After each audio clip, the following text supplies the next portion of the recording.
होय भाऊ, काय राडा झाला तुला सांगू. आत्ताच एका ट्रेक वरून आलो, असला व्ह्यू होता ना, असली मज्जा आली ना, काय सांगतो तुला. की पाय बी जाम झाले बघ. मी काय म्हणतो, 22 तारखेला येतो का रोबोटच्या ट्रेकला. आम्ही चाललोय, एक मोठा ग्रुप आहे म्हणजे त्याचे सगळे ट्रेकला जाणार आहे. तर आम्ही पण त्यांच्यासोबत ट्रेकला चाललो. तू येणार का? नाही मित्रा, मला नाही जमणार. मी 22 जानेवारीच्या तयारीमध्ये लागलेलो आहे, पण मी ट्रेकला नाही तर धारातीर्थ गडकोट मोहिमेसाठी जाणार आहे. अरे तेच की, मग डोंगर चढायचा ना आणि उतरायचं आहे, त्याला असं ट्रेक म्हणतात ना. मोहीम काय आणि ट्रेक काय सेमच आहे. शेवटी मजाच तर करायची ना आपल्याला. नाही मित्रा, खूप मोठा फरक आहे याच्यामध्ये. ट्रेक आणि शिवप्रतिष्ठानची मोहीम ही सेम नाहीये, यांच्यामध्ये खूप मोठा फरक आहे.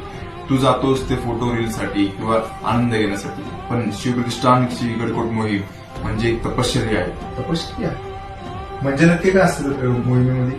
अरे, याच सह्याद्रीच्या कड्यांवरती आमचे असंख्य नरवीर आपण हिंदू म्हणून ताट मानेने जगतोय, त्यासाठी ते तेव्हा धारातीर्थी पडले. स्वतःच्या शरीराचा, कुटुंबाचा किंवा संपत्तीचा कसलाच मोह त्यांच्या आडाला नाही. ते फक्त हिंदवी स्वराज्यासाठी आणि शिवरायांसाठी लढले. नेहमी लक्षात ठेव.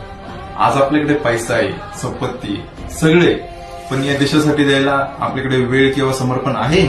ही भावना आहे तुमच्यामध्ये? तर हीच समर्पण वृत्ती घडवण्यासाठी ही शिवप्रतिष्ठानची गडकोट मोहीम आहे. आणि एक लक्षात ठेव, ही मोहीम म्हणजे केवळ फिरणं नाहीये, तर असंख्य हिंदू तरुणांच्या हृदयातील राष्ट्रप्रेम जागवण्यासाठी विठ्ठलाची वारी आहे.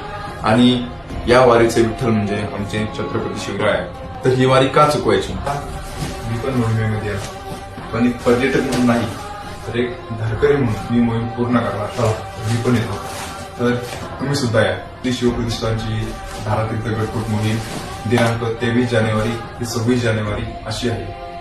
आणि मोहिमेमध्ये येताना आपल्या डोक्यावरती नेहमी पांढरी टोपी घालूनच यायची.